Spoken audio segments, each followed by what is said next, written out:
നമസ്കാരം, ചാനൽ 91ലേക്ക് സ്വാഗതം. വ്യക്തികൾ മുദ്രകളിലെ ഇന്നത്തെ എപ്പിസോഡിൽ ഒരു വിശിഷ്ട വ്യക്തിയാണ് നമ്മുടെ അതിഥി. രഞ്ജു മാഡം ആണ്. രഞ്ജു മാഡത്തെക്കുറിച്ച് ഞാൻ ഡീറ്റെയിൽ ആയിട്ട് നിങ്ങൾക്ക് പറഞ്ഞു തരേണ്ട കാര്യമൊന്നുമില്ല. കാരണം അത്രത്തോളം ഒരു ഫാൻ ബേസ് നമ്മുടെ കേരളത്തിൽ നിന്നല്ല, അതിന് പുറത്തും വളരെയധികം ഫാൻ ബേസ് ഉള്ളൊരു വ്യക്തിത്വമാണ്. അപ്പം ഇന്ന് നമ്മുടെ ചാനലിലൂടെ വരുന്നത് രഞ്ജു മാമിൻ്റെ വിശേഷങ്ങളൊക്കെയാണ്. ഹായ്, സുഖമായിട്ടിരിക്കുന്നു? സുഖമായിട്ടിരിക്കുന്നു. പിന്നെ എങ്ങനെ പോകുന്നു ജീവിതമൊക്കെ? കുഴപ്പമില്ല, ദൈവത്തിൻ്റെ അനുഗ്രഹത്താൽ എല്ലാം നന്നായിട്ട് പോകുന്നു. എന്താ പറയാ, അപ്പ് ആൻഡ് ഡൗൺ. ഏറ്റവും ഉണ്ടാർക്കുണ്ട്. പിന്നെ തീർച്ചയായും. പിന്നെ എന്താണ് ഇന്നത്തെ ഇനിയിപ്പോൾ വർക്കിലോട്ട് പോവാണല്ലേ, ഈവനിങ് ഒരു വർക്കൊക്കെ ഉണ്ട്. അതിൻ്റെ ഇടയിൽ കുറച്ച് സമയം ഞങ്ങൾക്ക് വേണ്ടി തന്നതാണ്. അപ്പം മാഡത്തിൻ്റെ ജീവിത വിശേഷങ്ങളൊക്കെ ഞങ്ങൾക്കൊന്ന് പങ്കുവെക്കും. ഞങ്ങൾക്ക് വേണ്ടി എൻ്റെ ജീവിത വിശേഷങ്ങളെന്ന് പറയാനായിട്ട് എല്ലാവർക്കും ഒരു തുറന്ന പുസ്തകം പോലെ എല്ലാവർക്കും അറിയാവുന്നതാണ് എൻ്റെ ലൈഫ് എന്താണെന്ന്. എൻ്റെ ഇൻസ്റ്റഗ്രാമിലൂടെയും എൻ്റെ ഫേസ്ബുക്ക് പോസ്റ്റിലൂടെയും ഒക്കെ എല്ലാവർക്കും അറിയാവുന്നതാണ്. ഡേ ടു ഡേ ഞാൻ എന്താണ് ചെയ്യുന്നത്, എൻ്റെ ഫീലിങ്സ് ഒക്കെ, ഞാൻ ഇന്ന് ഞാൻ സാഡ് ആണോ, ഇന്ന് ഞാൻ ഹാപ്പി ആണോ എന്നെല്ലാം എല്ലാവർക്കും അറിയാം. കഴിച്ച കാര്യങ്ങള് സംടൈംസിൽ ഞാൻ പോസ്റ്റ് ചെയ്യാറുള്ളൂ. ബട്ട് എൻ്റെ ഫീലിങ്സ് എന്താണ്, അന്നത്തെ എൻ്റെ മൂഡ് എന്താണെന്നുള്ളത് ഞാനത് എക്സ്പ്രസ് ചെയ്യും. അതിൻ്റെ ഇടയിൽ ആ ഒരു സീക്രട്ട് എന്താണ്? കാരണം നമ്മളിപ്പോൾ നമ്മുടെ ഫീലിങ്സ്, ഇപ്പോൾ സന്തോഷമുള്ള സങ്കടങ്ങൾ നമ്മൾ ഇപ്പം ഒട്ടുമിക്ക ആൾക്കാർ സോഷ്യൽ മീഡിയ വഴി അത് പ്രകടിപ്പിക്കാറുണ്ട്. അതെന്താണ് അതിൻ്റെ ആ ഒരു അതിൻ്റെ ഉള്ളിൽ? അങ്ങനെയല്ല, ഇപ്പം നമ്മൾക്ക് ഇന്ന് ഒരു സാഡ് എക്സ്പീരിയൻസ് ഉണ്ടായിട്ടുണ്ടെങ്കിൽ ദെൻ നമ്മളത് എക്സ്പ്രസ് ചെയ്യണം. നമുക്കൊരു ഹാപ്പിനെസ് ഉണ്ടായിട്ടുണ്ടെങ്കിൽ അതും നമ്മൾ എക്സ്പ്രസ് ചെയ്യണം. ബിക്കോസ് നമ്മൾ ഈ സാഡ് മൂമെൻറ്റ്സുകൾ നമ്മൾ ഹൈഡ് ചെയ്ത് വെക്കുമ്പോൾ അത് നമ്മളോട് തന്നെ ചെയ്യുന്ന ഒരു വിശ്വാസവഞ്ചനയാണെന്ന് എനിക്ക് തോന്നാറുണ്ട്. ബിക്കോസ് ഇപ്പം ഞാൻ എന്തെങ്കിലും ഒരു സ്റ്റാറ്റസ് ഇടുകയാണെന്നുണ്ടെങ്കിൽ അത് വായിക്കുമ്പോൾ ഞാൻ അനുഭവിച്ച അതേ സമാന അനുഭവങ്ങൾക്ക് മറ്റൊരാളുണ്ട്, അത് റിലേറ്റ് ചെയ്യുന്നവരാരെങ്കിലും ഉണ്ടെങ്കിൽ അവർക്കൊരു ആശ്വാസവും കൂടിയാണ്. ഞാൻ ഇടുന്ന ഒരു സ്റ്റാറ്റസ് അല്ലെങ്കിൽ ഇഷ്ടം പോലെ വന്നിട്ടുണ്ട്. ഇപ്പം ഞാനിപ്പം ഇൻസ്റ്റാഗ്രാമിലൊരു പോസ്റ്റ് ഇട്ട അല്ലെങ്കിൽ ഫേസ്ബുക്കിലൊരു പോസ്റ്റ് ഇട്ട, എൻ്റെ വാട്സപ്പിൽ ഞാൻ സ്റ്റാറ്റസ് ഇട്ട ഉടനെ തന്നെ എനിക്ക് മെസ്സേജ് വരും, രഞ്ജുമ എൻ്റെ മനസ്സറിഞ്ഞതുപോലെയാണെന്ന് രാവിലെ സ്റ്റാറ്റസ് ഇട്ട് ഞാനിത് തരണം ചെയ്യുന്നത് എങ്ങനെയാണെന്ന് ഞാൻ ആലോചിച്ചുകൊണ്ടിരിക്കുമ്പോഴാണ് രഞ്ജുമയുടെ സ്റ്റാറ്റസ് കാണുന്നതെന്ന് എനിക്ക് ഒത്തിരി ഒരു സന്തോഷം തോന്നുന്നു. എനിക്ക് നല്ലൊരു മോട്ടിവേഷൻ രാവിലെ കിട്ടിയെന്നൊക്കെ തോന്നുമ്പം നമ്മൾ അനുഭവിക്കുന്നത് പോലെ തന്നെ എല്ലാ സങ്കടങ്ങളും സന്തോഷങ്ങളും ഒക്കെ സൊസൈറ്റിയിൽ പലരും ഫേസ് ചെയ്യുന്നുണ്ട്. ഇപ്പം രഞ്ജു മാഡം അല്ലെങ്കിൽ രഞ്ജു മാമിൻ്റെ ആ ഒരു ജീവിതയാത്ര എന്ന് പറയുന്നത് ഞങ്ങൾ കേട്ടിട്ടുണ്ട്. ഒത്തിരി ബുദ്ധിമുട്ടുകളും എല്ലാവരും ഇപ്പോൾ ഈ നിങ്ങളുടെ ഈ ഒരു കമ്മ്യൂണിറ്റിയിൽ വരുന്ന ഭൂരിഭാഗം ഒന്നും പറയാൻ പറ്റില്ല, എല്ലാവരും അനുഭവിക്കുന്ന ഒരു കാര്യം തന്നെയാണ് അല്ലെ, കുറേ ബുദ്ധിമുട്ടുകൾ വരുന്നത്. അപ്പം ആ ഒരു സമയം, അന്നത്തെ സമയവും ഇന്നത്തെ സമയം കൂടെ ഒന്ന് കമ്പയർ ചെയ്യുകയാണെങ്കിൽ, അന്നത്തെ കാലഘട്ടമാണെന്നുണ്ടെങ്കിൽ നമുക്ക് ഇങ്ങനെ ഇരുന്ന് സംസാരിക്കാൻ പറ്റില്ല. ഇന്ന് ജനങ്ങളുടെ ആറ്റിറ്റ്യൂഡ് മാറി, മെന്റാലിറ്റി മാറി, റെസ്പെക്റ്റിനേക്കാൾ ഉപരി അവർക്ക് അവയർനെസ് കൂടി എന്നുള്ളതാണ്. വാട്ട് എവർ ഹ്യൂമൻസ് എന്താണ്, അവരുടെ വൈവിധ്യങ്ങൾ എന്തൊക്കെയാണെന്നുള്ളത് തിരിച്ചറിഞ്ഞ് അത് ഉൾക്കൊള്ളാൻ ശീലിച്ചു മനുഷ്യർ. പണ്ട് ഒരു എന്താ പറയുക, അവരുടെ ഇമാജിനേഷനിൽ നിന്നാണ് അവർ കാണുന്നത്. എന്തോ വലിയ തെറ്റാണോ ശരിയാണോ അതല്ല, അവർക്കൊരു ഇമാജിനേഷൻ ഉണ്ട്, ട്രാൻസ് പീപ്പിൾസ് ഇങ്ങനെയാണ് എന്നുള്ളത്. അപ്പം ആ ഒരു ഇമാജിനേഷനിൽ നിന്ന് കാണുന്ന ആ ഒരു കാഴ്ചപ്പാട് മാറി. ഇതിൻ്റെ മുന്നേ ഒരു കുറച്ച് വർഷങ്ങൾക്കൊക്കെ മുന്നേ ആണെങ്കിൽ നമ്മൾ ട്രാൻസ്ജെൻഡേഴ്സിനെ ഒരുവിധം മാറ്റി നിർത്തപ്പെടുന്ന ഒരു കാലഘട്ടം ഉണ്ടായിരുന്നല്ലോ. കൂടുതലും ഇപ്പോഴാണ് എല്ലാവർക്കും ഭയങ്കര സ്നേഹവും കാര്യങ്ങളൊക്കെ. അന്നെന്ന് പറഞ്ഞാൽ കൂടുതലും ഇപ്പം എന്താ പറയുന്നത്, ഈ ഒരു കമ്മ്യൂണിറ്റിയിൽ തന്നെ നല്ല ആൾക്കാരും ചീത്ത ആൾക്കാരും ഉണ്ട്. So that's not a transgender community. എല്ലാവരിലും ഉണ്ട്, ഈവൻ രാഷ്ട്രീയത്തിലും ഉണ്ട്, സാധാരണ മനുഷ്യരിലും എല്ലാത്തിലും ആണ് പെണ്ണ് എന്നുള്ളൊരു വ്യത്യാസമുണ്ട്. ഇപ്പോൾ ശരീരം പണം വാങ്ങിച്ച് ശരീരം വിൽക്കുന്ന സ്ത്രീകളെ വേശ്യകളെന്ന് വിളിക്കുന്നു. അറ്റ് ദ സെയിം ടൈമിൽ പൈസ വാങ്ങിച്ച് സ്ത്രീകളോടൊപ്പം കിടക്കറ പങ്കിടുന്ന പുരുഷന്മാരെ എന്ത് വിളിക്കും? ഒന്നും വിളിക്കുന്നില്ല. സൊസൈറ്റി അവരെപ്പോഴും സീക്രട്ട് ആയിട്ടുള്ള ഒരു സ്പേസിൽ നിൽക്കുവാണ്. പകൽ മാന്യനും മുഖം വെളുപ്പിക്കലോ അതല്ല കാര്യം. ഞാൻ പറയുന്നതെന്ന് പറഞ്ഞു കഴിഞ്ഞാൽ, പൈസ വാങ്ങിച്ചുകൊണ്ട് പലരുടെയും കൂടെ അവരുടെ ഇഷ്ടങ്ങൾ സാധിച്ചു കൊടുക്കാൻ പോകുന്ന പുരുഷ കേസരികൾ നമുക്ക് ചുറ്റുവട്ടത്തുണ്ട്. അവർക്കൊരു പേരിട്ടിട്ടില്ല സൊസൈറ്റി. ആൺവേശികളെന്ന് വിളിക്കുന്നുണ്ടോ? എനിക്കറിയില്ല. ഇല്ല. പെണ്ണുങ്ങള് ഒരാളിന്റെ കൂടെ അല്ലെങ്കിൽ മറ്റൊരാളിന്റെ കൂടെ അവിഹിതമായി വേശ്യാവൃത്തിയായി ഈവൻ ഒന്ന് അടുത്ത് നിന്ന് സംസാരിച്ച തന്നെ സദാചാരക്കാര് വരുന്നു. ഇതെല്ലാം ഇവിടെ നടക്കുന്നുണ്ട്. അവിടെ പെണ്ണിന് മാത്രമേ കുറ്റമുള്ളൂ, ആണിന് കുറ്റമൊന്നുമില്ല അല്ലേ? അതിപ്പം എന്താ പറയാ, രണ്ട് വശത്തും ഉണ്ട്. അപ്പം ഞാനൊരു കാര്യം ചോദിക്കട്ടെ, ട്രാൻസ്ജെൻഡർ കമ്മ്യൂണിറ്റിയിൽ ഏതെങ്കിലും ഒരു വ്യക്തി ഒരു കുടുംബം നശിപ്പിച്ചതായിട്ട് കേട്ടുകേൾവിയുണ്ടോ? ഒരു കുഞ്ഞിനെ തലക്കടിച്ച് കൊന്നതായിട്ട് കേസുണ്ടോ? ഒരമ്മയെ ചവിട്ടി കൊന്നതായിട്ട് കേസുണ്ടോ? ആർക്കെങ്കിലും വിഷം കൊടുത്ത് കൊന്ന കേസുണ്ടോ?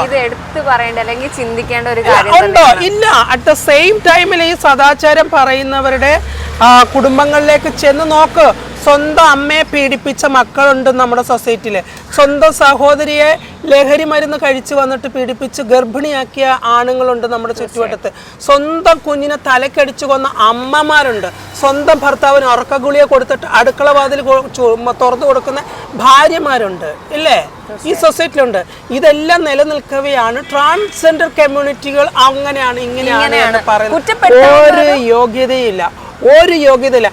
ഈ ട്രാൻസ്ജെൻഡർ കമ്മ്യൂണിറ്റിയിൽപ്പെട്ട പലരും പോയി ശരീരം വിറ്റ് വിയർപ്പ് ഒളിപ്പിച്ച് കൊണ്ടുവരുന്ന പൈസ നക്കി തിന്നാനായിട്ട് എത്ര സദാചാരം പറയുന്ന ആണുങ്ങളാണ് അവരോടൊപ്പം കൂടുന്നത്. മനസ്സിലായോ? അതൊന്നും ഇവിടെ ചോദ്യം ചെയ്യുന്നില്ല. അതൊന്നും ആർക്കും അറിയാൻ വേണ്ട.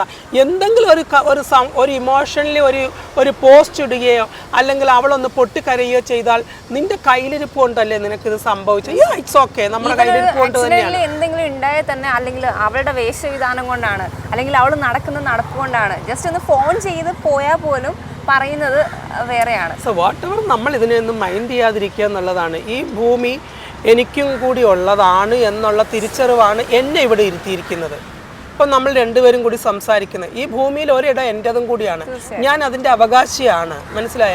വെറും 18 വയസ്സ് കഴിഞ്ഞ് വോട്ടവകാശം നേടിയ ഒരു ഇന്ത്യൻ പൗരസ്ത്രീ മാത്രമല്ല ഞാൻ. എനിക്കിവിടെ ഇടമുണ്ട്, എനിക്ക് എൻ്റെ റൈറ്റ്സുകളുണ്ട്.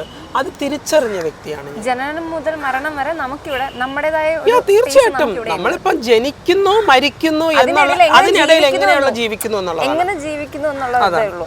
ഞാൻ അത് മാത്രമേ നോക്കി കാണുന്നുള്ളൂ. ഇപ്പം മേഡത്തിന്റെ ആ ഒരു ബാല്യവും കൗമാരവും ഒക്കെ ഒരു എന്താ പറയുക, ഒരു ആൺകുട്ടി അല്ലെങ്കിൽ ഒരു പുരുഷൻ എന്നുള്ള രീതിയിലായിരുന്നല്ലോ.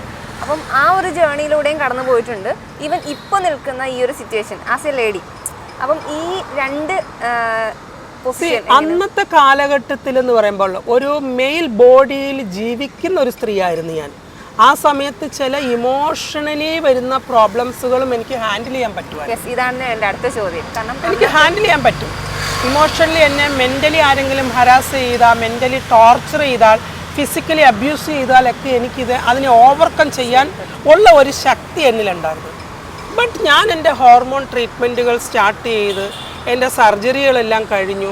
എല്ലാ സർജറികളും കഴിഞ്ഞ് എൻ്റെ ഹോർമോണിൻ്റെ വ്യതിയാനങ്ങൾ എൻ്റെ ശരീരം അത് പ്രകടമാക്കി തുടങ്ങി. ഇപ്പം ഒരു മെയിൽ ബോഡിയിലുണ്ടായിരിക്കുന്ന ആ ഒരു ഹോർമോണും മാറി ഒരു ഫീമെയിൽ ഹോർമോൺ എൻ്റെ ബോഡി ഉൽപ്പാദിപ്പിക്കാൻ തുടങ്ങി. ഞാൻ എടുക്കുന്ന മെഡിസിൻസുകളിൽ നിന്ന് എൻ്റെ ബോഡി ഫീമെയിൽ ഹോർമോൺ ഉൽപ്പാദിപ്പിക്കാൻ തുടങ്ങുമ്പോൾ ആസ് എ വുമൺ എല്ലാ തരത്തിലുമുള്ള ഫീലിങ്സുകൾ എനിക്കുണ്ട്. ഒറ്റപ്പെടുന്നതിൻ്റെ വേദന, എന്താ പറയുക, ആരെങ്കിലും എന്നെ വിഷമിപ്പിക്കുമ്പോൾ ഉണ്ടാകുന്ന ആ ഒരു സങ്കടം, അതിനെനിക്ക് ഓവർകം ചെയ്യാൻ കഴിയുന്നില്ല. രാത്രികാലങ്ങളിൽ എനിക്കിരുന്ന് കരയേണ്ടതായിട്ട് വരുന്നുണ്ട്. ചില സിറ്റുവേഷനുകളിൽ നമ്മൾ വിശ്വസിച്ച് നമ്മുടെ സുഹൃത്തുക്കൾ നമുക്ക് നേരെ തിരിയുന്ന ഒരവസ്ഥ, ആ സുഹൃത്തുക്കൾക്കെല്ലാം ആവശ്യം മറ്റെന്തൊക്കെ ആയിരുന്നു എന്ന് തിരിച്ചറിയുന്ന ആ ഒരു അവസ്ഥ, ഇതെല്ലാം എൻ്റെ ലൈഫിലൂടെ കടന്നു പോകുമ്പോൾ ഇതൊരു രണ്ട് ജന്മമാണ് എൻ്റെ. ഈ 2 ജന്മത്തിൽ ഞാൻ കൂടുതൽ ഇമോഷണലി ട്രാഫിക് ആവുന്നത് ഇപ്പോഴാണ്.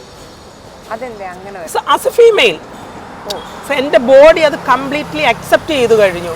ഞാൻ ആ വുമണായി മാറി എന്നുള്ളതിൻ്റെ തെളിവാണ് എനിക്ക് പലപ്പോഴും സങ്കടം വരുന്നത്. ഞാൻ എൻ്റെ സുഹൃത്ത് എന്നോട് എന്തെങ്കിലും കർക്കശമായി സംസാരിക്കുമ്പോൾ അല്ലെങ്കിൽ ഏതെങ്കിലും തരത്തിൽ എനിക്ക് സങ്കടം തരുന്ന തരത്തിൽ പെരുമാറുമ്പോൾ ഇതെല്ലാം എന്നെ മെൻ്റലി ഹേർട്ട് ചെയ്യാൻ തുടങ്ങി. ധാരാളം അനുഭവങ്ങൾ ഇഷ്ടം പോലെ ഉണ്ട്. മുമ്പൊക്കെ എന്ന് പറഞ്ഞു കഴിഞ്ഞാൽ പോട്ടെ പുല്ലേ എന്നുള്ള രീതിയിൽ എനിക്ക് മുന്നോട്ട് പോകാമായിരുന്നു. ഇപ്പം ഞാൻ കരയും. ഇപ്പം എനിക്ക് കരയണം, കരഞ്ഞു തന്നെ എനിക്കത് തീർക്കണം. ആ ഒരു സിറ്റുവേഷനാണ്. ബിക്കോസ് എൻ്റെ ബോഡി കംപ്ലീറ്റ്ലി വുമൺ ആയി എന്നൊരു തിരിച്ചറിവാണ്.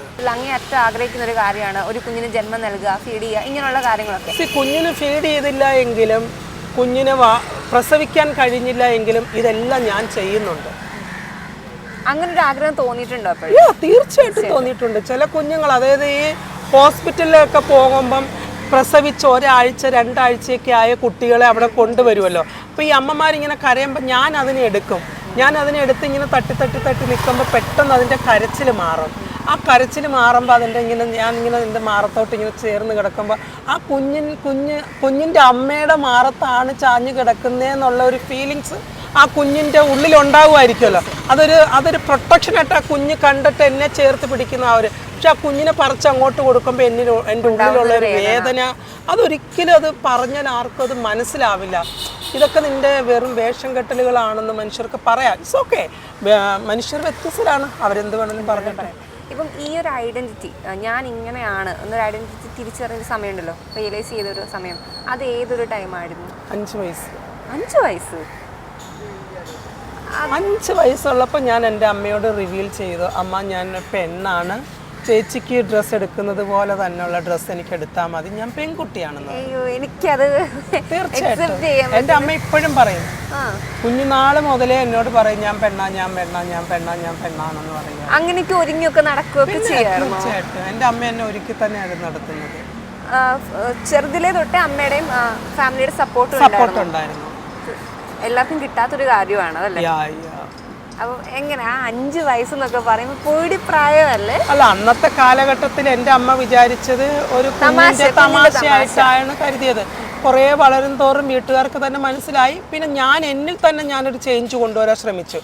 ഞാനൊരു ഹൈസ്കൂൾ ലെവലൊക്കെ ആയപ്പോഴത്തേക്ക് എനിക്ക് തന്നെ ഒരു വ്യത്യാസം ഫീൽ ചെയ്തു. എന്തുകൊണ്ടാണ് എൻ്റെ ആൺ സുഹൃത്തുക്കളെ പോലെ എനിക്ക് ആകാൻ കഴിയാത്തത് എന്നുള്ളൊരു ചിന്ത എന്നിൽ വന്നു. കൂടുതൽ നമ്മൾ ഈ ഫ്രണ്ട്ഷിപ്പ് ഒക്കെ മെയിൻറ്റെയിൻ ചെയ്യുന്ന ലേഡീസിനോടായിരുന്നോ ജെൻസിനോടായിരുന്നോ? എനിക്ക് കൂടുതൽ ഫീമെയിൽ ഫ്രണ്ട്സ് ആയിരുന്നു. സ്കൂളിൽ ഞങ്ങൾ ബോയ്സ് മാത്രം പഠിക്കുന്ന ഒരു ഏരിയ ആയിരുന്നു, ഗേൾസ് വേറെ ഏരിയ ആയിരുന്നു. ഒരു സ്കൂളാണെങ്കിലും ക്ലാസ് റൂമുകൾ വ്യത്യാസമായിരുന്നു. മിക്സഡ് ക്ലാസ് റൂം അല്ല, മിക്സഡ് സ്കൂളാണ്. പെൺകുട്ടികൾക്ക് വേറെ ഡിവിഷൻസ് ആയിരുന്നു, ഞങ്ങൾക്ക് വേറെ ഡിവിഷൻ. അപ്പം ഫീമെയിൽ ആയിട്ടുള്ള കുട്ടികൾ ഇന്റർവെൽ ആകുമ്പോഴത്തേക്ക് ഞാൻ ഓടും. ഇന്റർവെൽ സമയത്ത് ഞാൻ അവരുടെ കൂടെ പോയി ഞാൻ അത്ര നേരം വരെ ഇങ്ങനെ ക്ലാസ് ശ്രദ്ധിക്കത്തില്ല. ജനലിൽ കൂടി നോക്കും. അപ്പുറത്ത് ഹേമയുണ്ട്, സജീനയുണ്ട്, തർജിയുണ്ട്. അയ്യോ, അവരൊക്കെ ഇനിയിപ്പോൾ ബിന്ദു ഉണ്ട്. ഇന്റർവെൽ ആകുമ്പോൾ അവളുമാർ എന്താ ചെയ്യാൻ പോന്നെന്നുള്ളത് അറിയാനൊരു ക്യൂരിയോസിറ്റി. ശ്വാസം മുട്ടിയായിരിക്കും ഇപ്പുറത്തിരിക്കുന്നത്. പിന്നെ അതേപോലെ തന്നെ അപ്പം ഇപ്പൊ ഈ ചോദിക്കേണ്ട ഈ ഒരു ചോദ്യത്തിന് പ്രസക്തി ഇല്ല. കാരണം നമ്മളിപ്പം ഒരു ടീനേജ് ലവും കാര്യങ്ങളൊക്കെ ഉണ്ടാവുമല്ലോ. ഓപ്പോസിറ്റ് സെക്സിനോട് തോന്നുന്ന ആ ഒരു എന്താ പറയുക, ലവ് ഒക്കെ ഉണ്ടായിരുന്നു. പക്ഷെ എനിക്ക് ഭയങ്കര ഇമാജിനേഷൻ ആയിരുന്നു. എൻ്റെ ബോയ് ഫ്രണ്ടിനെ പറ്റി എനിക്ക് ഭയങ്കര ഒരു കാഴ്ചപ്പാടായിരുന്നു. അവൻ അങ്ങനെ ഇരിക്കണം, അവൻ ഇങ്ങനെ ഇരിക്കണം എന്നൊക്കെ ഉള്ളത്. അതുകൊണ്ട് തന്നെ എനിക്ക് ഇതുവരെയും കണ്ടെത്താൻ കഴിഞ്ഞിട്ടില്ല ഈ നിമിഷം വരെ. അത് വെറുതെ എപ്പോഴെങ്കിലും എവിടെയെങ്കിലും വെച്ച് സത്യമായിട്ടും എനിക്ക് ഇപ്പോഴും എൻ്റെ ഇമാജിനേഷനിലുള്ള ഒരു ബോയ് ഫ്രണ്ടിനെ എനിക്ക് കണ്ടെത്താൻ കഴിഞ്ഞിട്ടില്ല. എനിക്ക് സുഹൃത്തുക്കളുണ്ട്. മേ ബി അതില് ചിലപ്പം സെലക്ട് ചെയ്യാൻ പറ്റുമായിരിക്കാം. ആ ഇമാജിനേഷനിൽ കൂടുതലായിട്ട് നിൽക്കുന്ന ഒരു 3 കാര്യം പറയോ? 3 കാര്യം. വെൽ പ്രൊട്ടക്റ്റഡ് ആയിരിക്കണം. അതെല്ലാം ഇനിയുള്ള കാലത്തെ ചേട്ടന്മാരല്ലേ, ഏട്ടായിമാരെല്ലാം അങ്ങനെ ആയിരിക്കും. കാരണം ചേട്ടായിമാരെല്ലാരും പ്രൊട്ടക്റ്റഡ് ആണെന്ന് എനിക്ക് അറിയത്തില്ല. എനിക്ക് തോന്നുന്ന വെൽ പ്രൊട്ടക്റ്റഡ് ആയിരിക്കണമെന്നാണ്. എനിക്ക് ചായ കുടിക്കാൻ തോന്നുവാണ്, നമുക്ക് ചായ കുടിക്കാൻ പോകാന്ന് പറഞ്ഞു കഴിഞ്ഞാൽ വിതിൻ സെക്കൻഡ് വണ്ടി എടുത്തോണ്ട് വരണം. മുത്തേ എന്ന ചക്കരന്നൊന്നും വിളിക്കണ്ട, ആ പോകാം എന്ന് പറഞ്ഞു വരണം. മനസ്സിലായോ? അതെനിക്ക്. പിന്നെന്താ പറയാ, ഭയങ്കര ഓപ്പണപ്പ് ആയിരിക്കണം. അത് എന്ത് പറഞ്ഞാലും അതല്ല എന്ന് പറയുന്നതിനേക്കാൾ ഉപരി യെസ് അതാണ്. അല്ല, ഞാൻ പറഞ്ഞ് സമ്മതിച്ചു തരണമെന്നല്ല. ഇപ്പം ഞാനിപ്പോൾ എൻ്റെ സുഹൃത്തിൻ്റെ ഭാഗത്ത് ഒരു മിസ്റ്റേക്ക് ഞാൻ കണ്ടു. അത് ഞാൻ കാണുമ്പോൾ അത് ചോദിക്കുമ്പോൾ അതിനെ നിഷേധിക്കുന്നതിനേക്കാൾ ഉപരി യെസ് ഐ ഡിഡ് അതങ്ങ് പറയുവാണെന്നുണ്ടെങ്കിൽ ആ ഒരു സമയത്തെ ഒരു വിഷമേ ഉണ്ടാവുള്ളൂ. അത് എനിക്ക് ഭയങ്കര ഒരു ബുദ്ധിമുട്ടാണ്. കാരണം സത്യമായിരിക്കണം. ഇപ്പം എൻ്റെ സുഹൃത്തിൻ്റെ ഭാഗത്ത് എന്തെങ്കിലും മിസ്റ്റേക്ക് ഉണ്ടെങ്കിൽ ഞാൻ ഓപ്പണായിട്ട് പറയാൻ പറ്റുന്ന എന്നാണോ? അല്ല, എനിക്ക് കിട്ടി. ഇപ്പോഴും വിഷമമുണ്ടെന്ന് തോന്നല്ലോ. പിന്നെ അതിപ്പം വിഷമം ഉണ്ടാകുമല്ലോ. ഇപ്പൊ ഞാൻ പറഞ്ഞില്ല, ട്രസ്റ്റിനേക്കാൾ ഉപരി ഞാൻ എൻ്റെ സർജറി കഴിഞ്ഞു.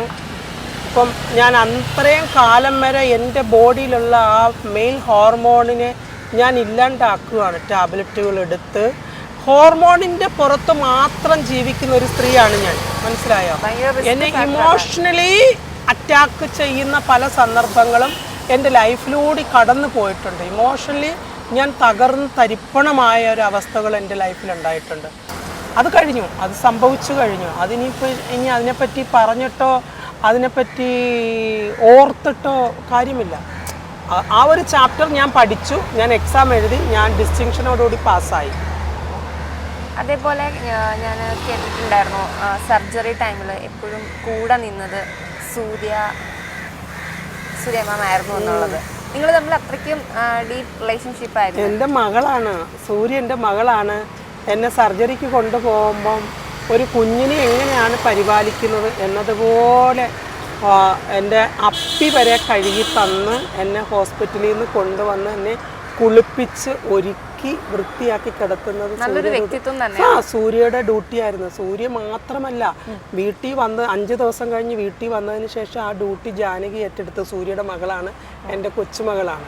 അപ്പോൾ അവളെ ഏറ്റെടുത്ത് ഉറക്കമുളച്ചാണ് എന്നെ നോക്കുന്നത്. കാരണം അത്രയും റിസ്കി ആയിട്ടുള്ള ഒരു സർജറി ആയിരുന്നു ഞാൻ ചെയ്തത്. ഉറക്കമുളച്ചിട്ടാണ് എൻ്റെ കൂടെ ഇങ്ങനെ ഇരിക്കുന്നത്, എനിക്ക് വെള്ളം കൊടുത്തു തരാനും ഒക്കെ. എൻ്റെ ഒരു മകളാണ് ഹരണി. അവളാണ് എനിക്ക് എൻ്റെ ഹെൽത്ത് നല്ലതുപോലെ ഇമ്പ്രൂവ് ആകാൻ വേണ്ടിയിട്ടുള്ള ജ്യൂസുകൾ അടിച്ച് കൃത്യസമയത്ത് എനിക്ക് തരുന്നത്. അനു, എൻ്റെ വീട്ടിൽ എന്നോടൊപ്പം നിൽക്കുന്ന അനു ആയിരുന്നു എൻ്റെ മെഡിസിൻസുകളും എനിക്ക് വേണ്ടുന്ന ഫുഡുകളും എല്ലാം കൃത്യമായിട്ട് ചെയ്തുകൊണ്ടിരുന്നത്. അങ്ങനെ ഓരോരുത്തരും, ശീതളാണെങ്കിലും ദയാണെന്നുണ്ടെങ്കിലും സാദിയാണെന്നുണ്ടെങ്കിലും എല്ലാവരും ഓരോരുത്തരുടെ ഡ്യൂട്ടികൾ ചെയ്യുമായിരുന്നു. ഇപ്പോൾ രാവിലെ ഒരാൾ വന്ന്, ജാനകിയുടെ ജോലിയാണത്, കുളിപ്പിക്കുക, നല്ല വൃത്തിയായിട്ട് ചൂടുവെള്ളത്തിൽ, അത് ഭയങ്കര ചൂടായിരിക്കും, നല്ല ചൂടുവെള്ളത്തിൽ എന്നെ കുളിപ്പിക്കുക, അത് കഴിഞ്ഞ് വൃത്തിയാക്കി പിന്നെ എല്ലായിടമൊക്കെ വൃത്തിയാക്കി മരുന്നൊക്കെ വെച്ച് ഭംഗിയാക്കി ഇരുത്തുക, എൻ്റെ മുടി വാരി കെട്ടിത്തരിക, അങ്ങനെയുള്ള ഓരോ കാര്യങ്ങൾ.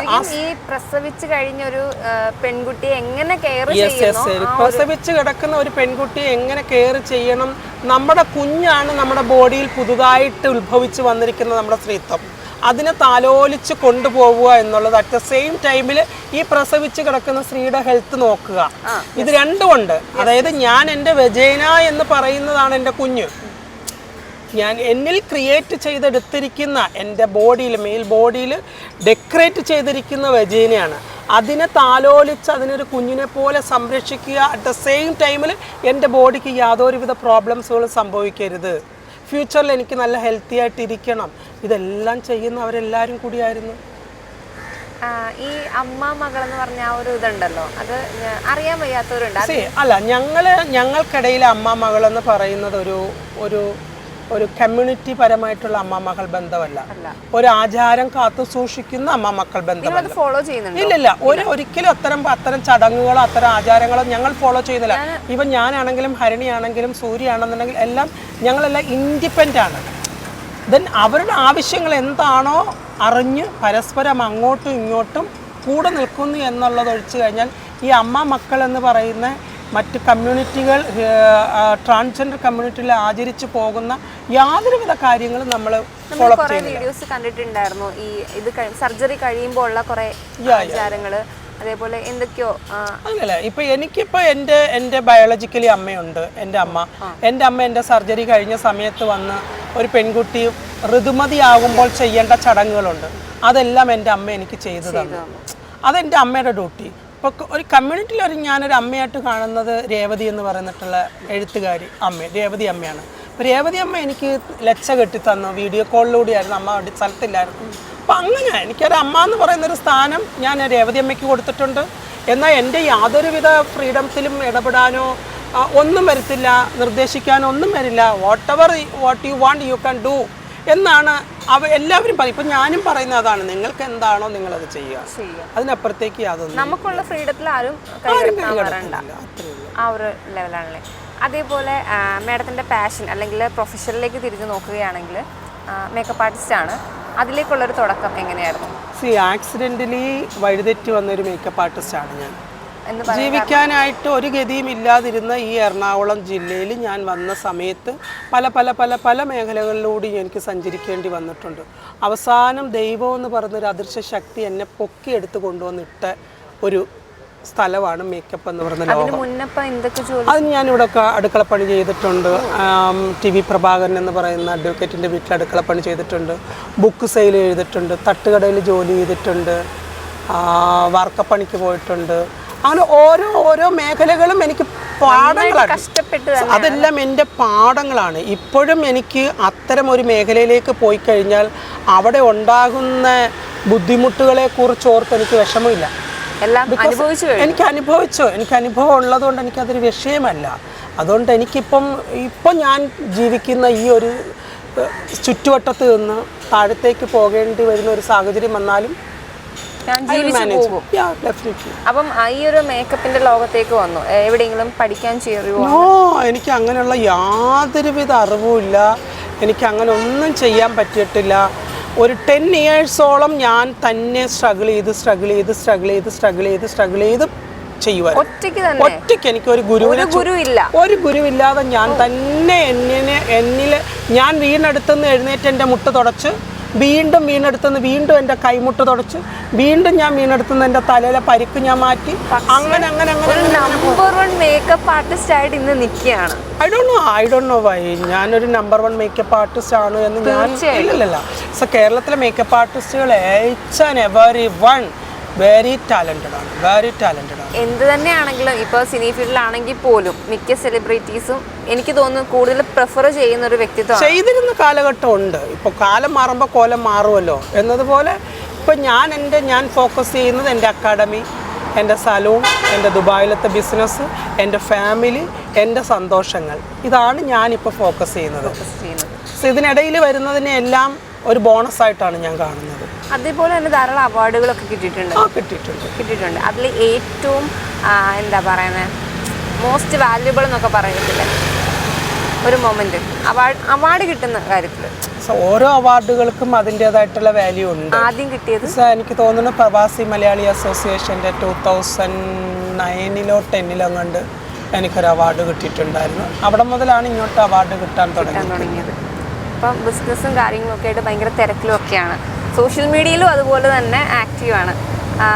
എന്താണ് നമ്മുടെ ഇപ്പം ഞാൻ ആദ്യം തുടക്കത്തിലേ പറഞ്ഞു നിരവധി ഫാൻ ബേസ് ഉണ്ടെന്ന്. ഈവൻ ഞാനാണെങ്കിൽ പോലും വലിയൊരു ഫാൻ തന്നെയാണ്. അപ്പം അവരോടൊക്കെ ഉള്ളൊരു എന്താ പറയുന്നത്, നമ്മൾ മനുഷ്യരാണ് അല്ലേ? നമ്മുടെ മനുഷ്യർക്ക് പല പല പല ചിന്താഗതികളുള്ളതാണ്. ഒരിക്കലും നമ്മുടെ മനസ്സിൻ്റെ നിയന്ത്രണം നമ്മൾ വിട്ടുകൊടുക്കരുത്. അതായത് നമ്മുടെ മനസ്സിൻ്റെ മുതലാളി നമ്മളായിരിക്കണം. ഈ മനസ്സ് നമ്മളെ നിയന്ത്രിക്കാൻ തുടങ്ങുന്ന സമയം മുതലാണ് നമ്മൾ അടിവിട്ടു പോകുന്നത്. എൻ്റെ മനസ്സ് പറഞ്ഞതുകൊണ്ടാണ് ഞാൻ അങ്ങോട്ട് പോയത്, എൻ്റെ മനസ്സ് പറഞ്ഞതുകൊണ്ടാണ് അങ്ങനെ കേൾക്കാറില്ലേ, എൻ്റെ മനസ്സങ്ങനെ മന്ത്രിച്ച് ഒരിക്കലും മനസ്സൊരു മുതലാളിയാകാൻ സന്ദർഭം കൊടുക്കരുത്. നമ്മൾ നമ്മുടെ മനസ്സിനെ നിയന്ത്രിക്കണം. വാട്ടെവർ നമുക്കത് കറക്റ്റ് ആണെന്ന് തോന്നിയാൽ മാത്രമേ നമ്മളത് ചൂസ് ചെയ്യാൻ പാടുള്ളൂ. കുറേ തവണ നമ്മളതിനെ ചിന്തിക്കണം. അല്ലാത്ത പക്ഷം നമ്മൾ ഭയങ്കരമായിട്ട് സ്ട്രഗിൾ ചെയ്തേണ്ടി വരും. അതാണ് സെൽഫ് റെസ്പെക്റ്റ്, സെൽഫ് ലവ് എന്ന് പറയുന്നത്. കുറേ നമ്മളങ്ങനെ ശീലിച്ചു കഴിഞ്ഞാൽ കുറേ പ്രശ്നങ്ങളിൽ നിന്നൊക്കെ നമുക്ക് രക്ഷപ്പെടാൻ പറ്റും. ഇപ്പം എല്ലാവർക്കും ഓരോരോ ആഗ്രഹങ്ങളാണല്ലേ. ഈ സക്സസ്ഫുൾ പേഴ്സൺ എന്നൊക്കെ നമ്മൾ പലരും പറയാറുണ്ട്. ആക്ച്വലി എന്താ ഈ സക്സസ് എന്ന് പറയുന്നത്? ലൈഫിൽ ഉണ്ടാവുന്ന നമ്മുടെ വിജയം, നമ്മൾ ആഗ്രഹിച്ച കാര്യങ്ങൾ നേടിയെടുക്കുന്നതിനെയാണ് സക്സസ് എന്ന് പറയുന്നത്. പക്ഷെ എൻ്റെ അഭിപ്രായത്തിൽ ഈ സക്സസ് എന്ന് പറയുന്നത് ഒരു സ്ട്രഗിളിംഗ് ആണ്. ഇന്ന് ഞാനിപ്പം എനിക്കൊരു കമ്മൽ മേടിക്കണമെന്ന് തോന്നി, ഞാനത് മേടിച്ചു. നാളെ എനിക്കിതൊരു മാല വാങ്ങണമെന്നാണ് തോന്നുന്നത്, ഞാൻ അതിനു വേണ്ടി സ്ട്രഗിൾ ചെയ്യുക ഇല്ലേ. ഇന്ന് ഞാൻ കമ്മൽ മേടിച്ചു, നാളെ എനിക്ക് മാല മേടിക്കാൻ പണം സമ്പാദിക്കണം, അതിനുവേണ്ടി ഞാൻ സ്ട്രഗിൾ ചെയ്യുകയാണ്. അപ്പം നമ്മൾ ഓരോ സക്സസ്സിന് വേണ്ടി സ്ട്രഗിൾ ചെയ്യുകയാണ്. ഈ സ്ട്രഗിളിങ് എല്ലാം കഴിഞ്ഞ് നമ്മൾ അന്ത്യം എവിടെയാണ് എത്തുന്നത്? നമ്മൾ ഭൂമിയിലേക്ക് എത്തും. That is our successful journey. പോയാലും trophy that is our successful journey എന്ന് പറയാം. നമ്മുടെ ലൈഫ് തീരുന്നിടത്താണ് നമ്മുടെ സക്സസ്. അത്രയും സമയം വരെ നമ്മൾ പൊരുതുകയാണ് ഇല്ലേ? ലാസ്റ്റ് ഘട്ടത്തിൽ നമ്മൾ ഹോസ്പിറ്റലൈസ് ആകുമ്പോൾ മരുന്നിനോട് നമ്മൾ പൊരുതുന്നു, നമ്മളോട് നമ്മൾ പൊരുതുന്നു. അതെല്ലാം സ്ട്രഗിളിംഗ് ആണ്, സക്സസ്സിന് വേണ്ടിയിട്ടല്ലേ. അപ്പം നമ്മൾ end of the day, end of the life, അതാണ് നമ്മുടെ സക്സസ് എന്ന് പറയുന്നത്. പിന്നെ നമ്മൾ എന്താ ചെയ്യേണ്ടത്? ഓരോ ദിവസവും നമ്മൾ രാവിലെ എഴുന്നേൽക്കുമ്പോൾ നമ്മൾ മൂഡ് ഓഫ് ആണോ ആക്റ്റീവ് ആണോ എന്ന് തീരുമാനിക്കുന്നത് നമ്മളാണ്. ഞാൻ ഇന്ന് മൂഡ് ഓഫ് ആണ്, ഞാനിങ്ങനെ വലത്തോട്ട് ചരിഞ്ഞ് കിടന്നുറങ്ങിയ ഞാൻ ഇടത്തോട്ട് ചരിഞ്ഞിട്ട് ഇന്ന് ഞാൻ എഴുന്നേൽക്കുന്നില്ല എന്ന് വെച്ചാൽ that's our responsibility, that's my mistake only. അത് മറ്റുള്ളവർ കുറ്റം പറയാൻ പറ്റത്തില്ല. എനിക്ക് പറ്റത്തില്ല, ആ വലത്തോട്ട് ചരിഞ്ഞ് കിടന്ന് ഞാൻ വലത്തോട്ട് തന്നെ ഞാൻ എഴുന്നേറ്റ് പെട്ടെന്ന് എൻ്റെ കാര്യങ്ങൾ കഴിഞ്ഞിട്ട് ഞാൻ എന്തെങ്കിലും ആക്ടിവിറ്റീസിലേക്ക് ഞാൻ തിരിയണം. അതർവൈസ് ഞാൻ അങ്ങനെ ചരിഞ്ഞ് ഇങ്ങനെ ചരിഞ്ഞ് നമ്മുടെ ഒരു ദിവസം നശിക്കും. നമ്മൾ അനാവശ്യമായിട്ടുള്ള പല കാര്യങ്ങളും ചിന്തിക്കും, മനസ്സിലായോ? അവിടെയാണ് നമ്മൾ മൂഡ് ഓഫ് ആകുന്നത്. ആ ഒരു ഡിപ്രഷൻ, ആവശ്യമില്ലാത്ത കാര്യങ്ങളെ പറ്റി ഓർത്ത് നമ്മൾ ഡിപ്രഷനിലേക്കൊക്കെ പോകുന്ന അപ്പോഴാണ് നമ്മൾ ചെയ്യുന്നത്. അതുകൊണ്ട് നമ്മൾ തീരുമാനിക്കുകയാണ് എൻ്റെ ലൈഫ് എന്താകണം എന്നുള്ളത് ഞാനാണ് തീരുമാനിക്കുന്നത്, അല്ലാണ്ട് മറ്റൊരാളല്ല തീരുമാനിക്കുന്നത്. അപ്പം ഒന്നും ചെയ്യാനില്ല എന്നുണ്ടെങ്കിൽ നമ്മുടെ അലമാരിയിൽ കിടക്കുന്ന ഡ്രസ്സുകളെല്ലാം വലിച്ച് താഴെ ഇടുക, എന്നിട്ട് നല്ലതുപോലെ ഒരു പാട്ടൊക്കെ വെച്ചിട്ട് അതൊക്കെ പതുക്കെ അടുക്കി പിറക്കി വീണ്ടും സെറ്റ് ചെയ്യുക. വാവ്, നമുക്ക് തന്നെ ഒരു സന്തോഷം തോന്നും, മനസ്സിലായോ? നമുക്കൊന്നും ചെയ്യാനില്ല എന്ന് തോന്നുന്നിടത്താണ് നമ്മൾ സ്ട്രഗിളിങ്ങിലേക്ക് പോകുന്നത്. ശരിക്കും പറഞ്ഞാൽ ആ ഒരു മനസ്സോട് കൂടി നിന്നിട്ടേക്ക്. കാരണം ഒരു സമയത്ത് മേഡത്തിന് ചിലപ്പം ഒരു 100 രൂപ പോലും എടുക്കാനില്ലാത്തൊരവസ്ഥ ഉണ്ടായിട്ടുണ്ടായിരുന്നു. ആ സമയമാണല്ലോ നമ്മൾ വീട്ടു ജോലിക്കൊക്കെ പോയി എന്ന് പറഞ്ഞു. പക്ഷെ ഇന്നത്തെ ഒരു അവസ്ഥ വെച്ച് തനിക്ക് നേടാവുന്ന നോക്ക് നേടി എന്നുള്ളൊരു അവസ്ഥയിലാണ് അല്ലേ? ഇല്ല, നേടി എന്ന് പറയാൻ പറ്റത്തില്ല. ഇനിയും എനിക്ക് നേടണം, ഇനിയും എനിക്ക് നേടാനുണ്ട്. നേടിയിട്ടില്ല, നേടിയതെല്ലാം പോവുകയാണ്. ഇനിയും എനിക്ക് നേടണം, മനസ്സിലായോ? അപ്പം എന്നെ സംബന്ധിച്ചു എൻ്റെ ചുറ്റുവട്ടത്തുള്ള ചിലരുടെയെങ്കിലും ആവശ്യങ്ങൾ എൻ്റെ ആവശ്യങ്ങളാണ്. അങ്ങനെ ചിന്തിക്കുന്ന ഒരാളാണ്. അപ്പോൾ എനിക്ക് അതിന് ഇമ്പോർട്ടൻ്റ് കൊടുക്കുന്ന ഒരാളാണ്. ഹെൽപ്പിംഗ് മെൻറ്റാലിറ്റി ഉണ്ട്. ബട്ട് അത് പലപ്പോഴും ഞാൻ ആലോചിക്കാറുണ്ട്. എനിക്ക് എൻ്റെ ഒരു കുഞ്ഞു സുഹൃത്തുണ്ട്, അവൾ ഇറ്റലിയിലാണ്. അപ്പോൾ അവൾ എന്നോട് എപ്പോഴും പറയും, രഞ്ജുമ ഭയങ്കര സഹായിയാണ്. പക്ഷെ രഞ്ജുമ അർഹതയുള്ളവർക്ക് സഹായിക്കൂ. അത് അർഹതയുള്ളവരുണ്ട്, അത് രഞ്ജുമയുടെ കണ്ണിൽ കാണും. അവരെയാണ് രഞ്ജുമ സഹായിക്കേണ്ടത് എന്ന്. മേഡത്തിൻ്റെ വീട്ടിലെ വിശേഷങ്ങളൊക്കെ എങ്ങനെയാണ്? എൻ്റെ വീട്ടിൽ എൻ്റെ അമ്മയുണ്ട്, എൻ്റെ ചേച്ചി മരിച്ചുപോയി. ചേച്ചിയുടെ ഹസ്ബൻഡ് ഇപ്പം ഞങ്ങളുടെ കൂടെ ഉണ്ട്. ചേച്ചിക്ക് ഒരു ചെറിയൊരു അസുഖം ഉണ്ടായിരുന്നു. ചേച്ചി മരിച്ചതിന് ശേഷം ചേച്ചിയുടെ ഹസ്ബൻഡ് ഞങ്ങൾ വീട്ടിലേക്ക് അങ്കമാലിക്ക് കൊണ്ടുവന്നു. ചേച്ചിയുടെ ഹസ്ബൻഡും അമ്മയും മക്കളൊക്കെ നാട്ടിലാണ്, കൊല്ലത്താണ്. പിന്നെ എൻ്റെ ഒരു ബ്രദർ മരിച്ചപ്പം ബ്രദറിൻ്റെ വൈഫ് എൻ്റെ ചേട്ടത്തിയമ്മേനെ ഞാൻ കൊണ്ടുവന്നു. അപ്പം മരിച്ച 2 പേരുടെ സ്ഥാനത്ത് ചേട്ടനും പിന്നെ ചേട്ടത്തിയും എൻ്റെ കൂടെ ഇവിടെയുണ്ട്, അങ്കമാലിലുണ്ട്. പിന്നെ അമ്മയുണ്ട്, പിന്നെ കൂസിയുണ്ട്, കല്യാണിയുണ്ട്, പിന്നെ സുന്ദരിയുണ്ട്, പിന്നെ പുറത്താണെങ്കിൽ പിഞ്ചിയുണ്ട്, ക്രിസ്റ്റിയുണ്ട്. ഇവരെല്ലാരും ഉണ്ട്. ഇവരെല്ലാരുമായിട്ട് ഭയങ്കര എന്താ പറയാ ഫണ്ണാണ്. അപ്പൊ സുന്ദരിയാണ് സുന്ദരി എന്ന് പറഞ്ഞുകൊണ്ട് സുന്ദരി നിൽക്കും, കല്യാണിയാണ് സുന്ദരി എന്ന് പറഞ്ഞാൽ കല്യാണി നിൽക്കും, കൂസിയാണ് ഏറ്റവും സുന്ദരി എന്ന് പറഞ്ഞാൽ അവൾ നിൽക്കും. ഞങ്ങളെല്ലാവരും കൂടി ഇങ്ങനെ സമയം കിട്ടുമ്പോഴൊക്കെ അടിച്ചു പൊളിച്ച് അങ്ങനെ ഇങ്ങ് പോകും. ഒരാളൂടെ കടന്നു വരണ്ടേ ആഗ്രഹമില്ലേ? എനിക്ക് ഞാൻ പറഞ്ഞല്ലോ, ഇമാജിനേഷൻ വിടുക. ഇപ്പം നമ്മളിപ്പം ഞാനൊരു ഫീമെയിലാണ് എന്ന് ഞാൻ അടിയുറച്ച് വിശ്വസിക്കുമ്പോൾ അറ്റ് ദ സെയിം ടൈമിൽ എന്നെ ചേർത്ത് പിടിക്കാനും എൻ്റെ സങ്കടങ്ങൾ അറിയാനും എൻ്റെ സന്തോഷത്തിൽ പങ്കുചേരാനും എനിക്കൊരു ഇണ വേണമെന്ന് തോന്നും. ബട്ട് എൻ്റെ അനുഭവങ്ങളിൽ നിന്ന് ഞാൻ പഠിച്ച പാഠം, നീ ഒറ്റയ്ക്ക് നടക്കാൻ ശീലിച്ചിട്ടുണ്ടെങ്കിൽ you can do that in your end of life. ആ എൻഡ് ഓഫ് ലൈഫ് വരെ ഒറ്റയ്ക്ക് ഇങ്ങനെ പോയാൽ മതിയോ? ഇപ്പം ഞാൻ തീരുമാനിച്ചിരിക്കുന്ന എൻഡ് ഓഫ് ലൈഫ് വരെ ഞാൻ ഒറ്റയ്ക്ക് യാത്ര ചെയ്യാം. ഇതിനിടയിൽ കണ്ടുമുട്ടുന്ന സങ്കടങ്ങളെ കണ്ടാൽ, അവർക്ക് കണ്ണുനീര് കണ്ടാൽ അത് തുടയ്ക്കുക, ആപത്തുകളിൽ സഹായിക്കുക. എന്നാൽ കഴിയുന്ന എന്താണോ എൻ്റെ എൻഡ് ഓഫ് ഡേ വരെ ഞാനത് ചെയ്യും. എനിക്കറിയില്ല അവർ ലെവൽ അളക്കുന്നുണ്ടോ, അന്നത്തെ ഒരു ലെവലല്ല ഇന്ന് രഞ്ജു. I don't know. പക്ഷേ ഞാൻ എല്ലാവരുമായിട്ടും ഫ്രീ ആയിട്ട് ഇടപഴകാൻ ശ്രമിക്കുന്ന ഒരാളാണ്. പണ്ടൊക്കെ ആണെന്നുണ്ടെങ്കിൽ ഞാൻ കഴിവതും ഒതുങ്ങി നിൽക്കുമായിരുന്നു. ഇപ്പം ഞാൻ ഇടിച്ചു കയറി എല്ലായിടത്തും വർത്താനം പറയാൻ, ബിക്കോസ് എൻ്റെ ഹാപ്പിനെസ് ഞാൻ കണ്ടെത്തണം. ഞാൻ ഇങ്ങനെ ബലം പിടിച്ച് ഒരിടത്ത് കുത്തിയിരുന്നിട്ട് കാര്യമില്ല. ഞാൻ എല്ലാവരുമായിട്ട് ഇടപഴകണം. ആരാണ് എപ്പോഴാണ് ഒരാപത്തിൽ എന്നെ സഹായിക്കാൻ വരുന്നതെന്ന് നമുക്ക് പറയാൻ പറ്റില്ല. ചിലപ്പോൾ നമ്മൾ കൈ അയച്ച് സഹായിച്ചവരായിരിക്കില്ല. നമ്മളോടൊരു സഹായം ചോദിച്ച് നമുക്ക് കൊടുക്കാൻ പറ്റാതിരുന്ന ഒരു സാഹചര്യത്തിൽ അയാളായിരിക്കും നമ്മളെ എപ്പോഴെങ്കിലും സഹായിക്കാൻ വരുന്നത്. എന്നെ ഒരു കുഞ്ഞിനെ പോലെ കൊണ്ട് നടന്ന് നോക്കി എൻ്റെ ലൈഫിൽ എന്നെ ഇനി മണ്ണിലേക്ക് കൊണ്ടുവെക്കുന്ന സമയം വരെ നന്ദിയോടെ സ്മരിക്കുന്ന ആ രൂപങ്ങളാണ് അവരെല്ലാം. ഈ പറഞ്ഞ വ്യക്തികളെല്ലാം എൻ്റെ ലൈഫിൽ എനിക്കൊരിക്കലും മറക്കാൻ പറ്റാത്തവരാണ്. മറക്കില്ല എന്നല്ല, എനിക്ക് അവരെ മറന്നിട്ട് എനിക്കൊരു ലൈഫ് സെലക്ട് ചെയ്യാൻ പറ്റത്തില്ല. കാരണം അത്രത്തോളം വാല്യൂവും ഇമ്പോർട്ടൻറ്റും ഞാൻ കൊടുത്തിട്ടുണ്ട് ആ രൂപത്തിന്. അത് അങ്ങനെ തന്നെ നിൽക്കും എൻ്റെ ലൈഫിൽ. അങ്ങേ അറ്റം വരെ ആ ഒരു രൂപവും അവിടെ ഉണ്ടാവും. മേ ബി ഞാൻ മരിച്ചു എന്നെ പോസ്റ്റ്മോർട്ടം ചെയ്യുവാണെങ്കിൽ അവ്യക്തമായിട്ട് ആ രൂപം അവിടെ കണ്ടേക്കാം. എന്തായാലും ഒത്തിരി സന്തോഷം. കാരണം ഞാനും ഒത്തിരി കാണാൻ ആഗ്രഹിച്ച ഒരു വ്യക്തിത്വമാണ്. താങ്ക് യു മോളെ. അപ്പം God bless you. Love you. അപ്പം ചാനൽ 91 ഇന്നത്തെ എപ്പിസോഡ് ഇവിടെ പൂർണ്ണമാവുകയാണ്. വ്യക്തികൾ മുദ്രകളിൽ അടുത്തൊരു വ്യക്തിയുടെ വിശേഷവുമായി നമുക്ക് വീണ്ടും കാണാം.